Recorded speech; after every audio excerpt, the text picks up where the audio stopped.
Hi, everybody. It's Tim Constantine from the Washington Times, joined by my good friend for America, Dave Bozell. Hi, Dave. Hey, Tim. How are you, sir? I'm doing pretty good. You know, Good. you and I are of the same generation. You will remember the Reagans declaring war on drugs. Yeah. Now, it meant something different then than it does now, because we have talked about whether or not we're declaring war on Venezuela in current day because of their export of drugs. We see drug boats. We're told there are drug boats being blown up. We see the president saying, if you're trying to bring drugs into America, we're going to kill you. Two questions for you. One, is it the right approach? And two, could this pull us into a honest-to-God traditional war? No, I don't think this is going to pull us into an honest-to-God traditional war, Tim. This is honoring a campaign promise. And frankly, just putting on a strictly political lens here, okay? The Democrats have the Republicans on their heels right now because the Democrats tapped into basically a cardinal rule of politics, which is divide the party on an issue with which they have no answer for. And regrettably and unfortunately, the Republican Party has no answer for the issue of healthcare. Zero, zip, zilch. I mean, they could pick one of 1,000 and go with it, but they don't have an issue. Hence the Democrats' rise in the polls, hence the drop of approval ratings of the presidents and the Republican parties in Congress. And now people are really getting skittish about the Republicans potentially losing the midterms because they don't have an issue for healthcare or answer for healthcare. I bring that up because the Democrats don't have an answer. The Democrats do not have an answer for the issue of crime, for the issue of immigration. And these are two of the signature issues that Donald Trump won on. They also don't have an issue, quite frankly, for the issue of affordability. And crime and immigration, illegal immigration, all tie into the soup when it comes to housing in America. People want to walk around in safe streets. They want to deploy their children in their walk to school without getting mugged or approached or conned by a drug dealer or hooked on drugs. And the idea that there's just no polling out there that suggests that the American people are opposed to what Donald Trump is essentially doing, which is protecting the American people and protecting American kids. And I just get super frustrated, Tim, where you've got particularly a lot of Republican senators who are running around out there not having an answer for health care, not having their own answer for crime or immigration and the issues that move the needle, but they're out there complaining that, what if the president destroys a fishing boat? Or is all of this tip-top legal? I mean, of course it's legal, but the answer to that, Senator Murkowski's out there. I need to see the tape of the person who was struggling to hang on to the boat. Do you really? Do you? And if you did, then what? They're enemy combatants. They're trying to kill American children.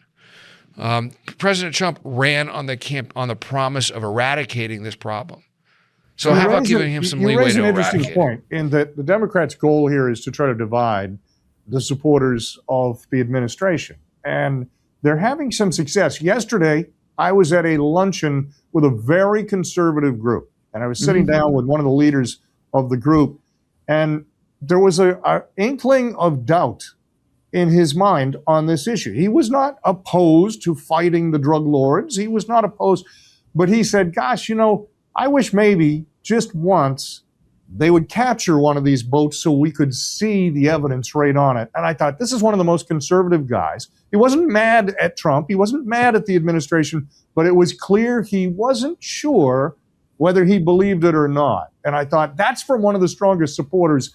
Yeah. This is a successful issue for the Democrats.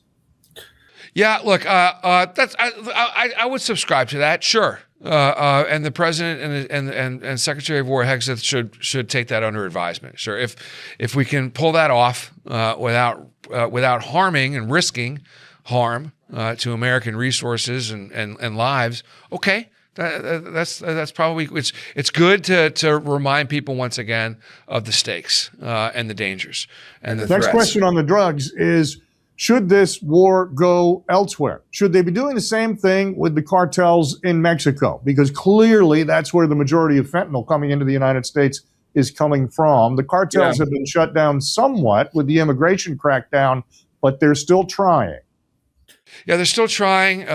This is why the designations of MS-13 and other cartels as terrorist organizations was so important. It does give the president a little bit more and his team more leeway to prosecute the war on drugs.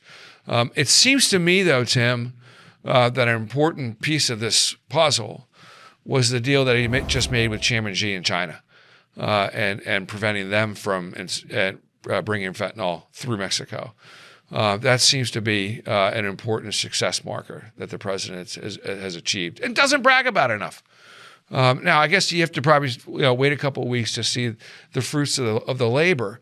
Yeah, I was going to say your trust in the Chinese commitment may be higher than mine. Fair. But he was, he spent a better part of the trip flying back on Air Force One talking about this wonderful deal. Now let's see it put into practice and let's see the fruits of that labor. If it's legit, brag about it. It's absolutely one of the signature campaign promises of the 2024 effort. It's one of the reasons why he's in there. People are sick and tired of you go through a blue city suburb, Tim, right? And chances are, without a doubt, you're going to go run into a neighborhood that's got 30 cars in front of a house, okay, with 40 people living in it. And that's all tied to the whole Venezuelan-Mexican drug cartel issue. So if you can fight that war out in the Caribbean and prevent these awful addictive drugs from coming into the United States, I'm all for it.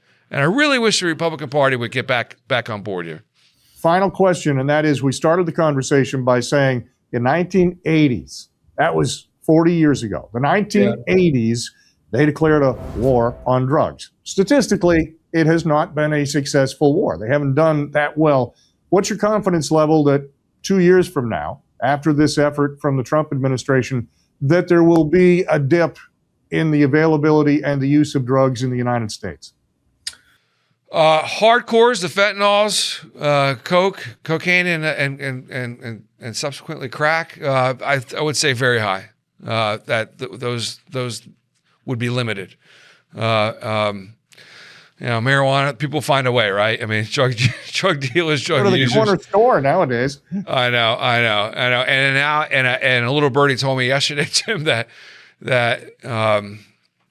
right now marijuana enjoys Schedule I status, regulatory status, and I know there's a big effort from the pot lobby to make that a Schedule III status, which would lower all sorts of potential criminal statutes and that kind of thing. So.